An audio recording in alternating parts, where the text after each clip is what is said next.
Hello everyone, मैं हूं कुसुम चौहान। आज का वीडियो सभी के लिए बहुत ज़्यादा खास है। इस वीडियो में मैंने आप लोगों को बताया है कि 26 जनवरी के लिए स्कूल में भाषण कैसे दिया जाता है। तो इस वीडियो को अंत तक ज़रूर देखें और इस वीडियो का पूरा लाभ ज़रूर उठाएं। और अच्छी लगे तो प्लीज़ ज़्यादा से ज़्यादा लाइक और शेयर ज़रूर करें। तो सबसे पहले हम शुरू करते हैं। हमें लिखना है आप सभी को मेरी तरफ से सुप्रभात, क्योंकि ये जो भाषण होता है ये सुबह ही दिया जाता है। मेरा नाम, जो भी आपका नाम है यहाँ लिखेंगे। मैं डैश कक्षा का छात्र या शिक्षिका हूँ, जो भी है यहाँ पर वो इसको लिख देंगे। फिर लिखेंगे हम सब जानते हैं, हम सब आज यहाँ एक विशेष अवसर पर एकत्र हुए हैं। आज के दिन को हम भारत के गणतंत्र दिवस के नाम से जानते हैं। उसके बाद लिखेंगे मैं आज के महान दिन पर आप सभी को भारत के गणतंत्र दिवस के बारे में कुछ महत्वपूर्ण बातें बताना चाहती हूँ या चाहता हूँ। सबसे पहले मैं आप सभी लोगों का शुक्रिया करना चाहती हूँ कि मुझे आप लोगों ने इस अद्भुत अवसर पर ये मौका दिया कि मैं यहाँ आपके सामने खड़े होकर इस अवसर के बारे में और अपने प्यारे देश के विषय में कुछ शब्द बोल सकूं। फिर देशभक्तों के त्याग, तपस्या और बलिदान की अमर कहानी 26 जनवरी का पर्व समेटे हुए है। उत्सर्ग और शौर्य का इतिहास भारत की भूमि पर पग पग में अंकित है। किसी ने सच कहा है, कण कण में सोया शहीद, पत्थर पत्थर इतिहास है। 26 जनवरी हमारे देश के लिए बहुत खास दिन है। गणतंत्र यानी गण प्लस तंत्र का अर्थ है जनता के द्वारा जनता के लिए शासन। हमारे देश का संविधान 26 जनवरी 1950 को लागू हुआ था।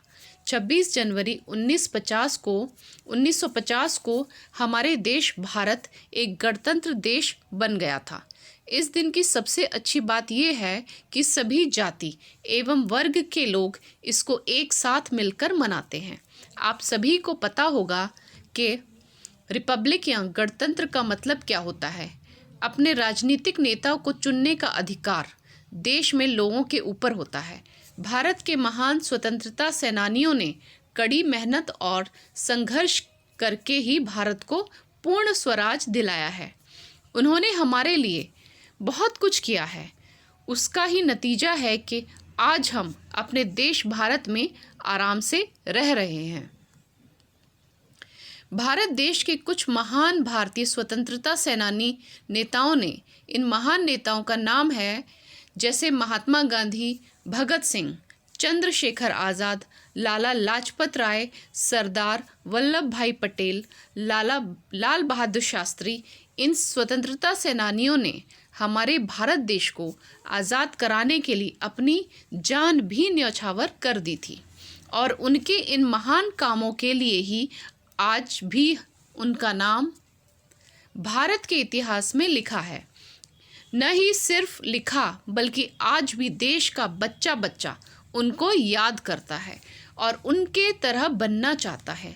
लगातार कई वर्षों तक इन महान लोगों ने ब्रिटिश सरकार का सामना किया और हमारे वतन को उनकी गुलामी से आज़ाद कराया। भारतवासी उनके इस बलिदान को कभी भी भुला नहीं सकते। उन्हीं के कारण आज हम अपने देश में आज़ादी से सांस ले रहे हैं। हमारे प्रथम राष्ट्रपति डॉक्टर राजेंद्र प्रसाद ने कहा था कि हमने एक ही संविधान और संघ में हमारे पूर्ण, महान और विशाल देश के अधिकार को पाया है, जो देश में रह रहे सभी पुरुष और महिलाओं के कल्याण की जिम्मेदारी लेता है। यह बहुत ही शर्म की बात है कि आज़ादी के इतने वर्षों के बाद भी हम आज अपराध, भ्रष्टाचार और हिंसा जैसी समस्याओं से लड़ रहे हैं। अब समय आ गया है कि हमें दोबारा एक साथ मिलकर अपने देश से इन बुराइयों को बाहर निकाल फेंकना है। जैसे कि स्वतंत्रता सेनानी नेताओं ने अंग्रेजों को हमारे देश से निकाल दिया था। हमें अपने भारत को एक सफल, विकसित और स्वच्छ देश बनाना होगा। हमें अपने भारत देश की गरीबी, बेरोजगारी, अशिक्षा, ग्लोबल वार्मिंग, असमानता आदि जैसी चीज़ों को अच्छी तरह समझना होगा और इनका हल निकालना होगा।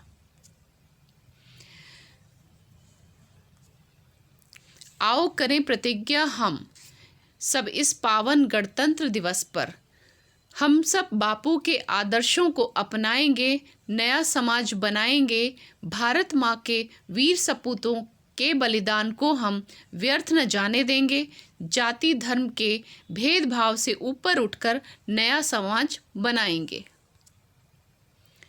उसके बाद हम अंत में बोलेंगे, मैं एक बार फिर आपको अपने भाषण को ध्यान से सुनने के लिए धन्यवाद देना चाहता हूँ या चाहती हूँ, और मुझे आप सभी के सामने अपनी बात रखने के लिए धन्यवाद देना चाहता हूँ और आपको भी बात करने का मौका देना चाहता हूँ। जय हिंद, जय वंदे मातरम। तो ये था वीडियो। अच्छा लगे तो प्लीज़ ज़्यादा से ज़्यादा लाइक और शेयर ज़रूर करें।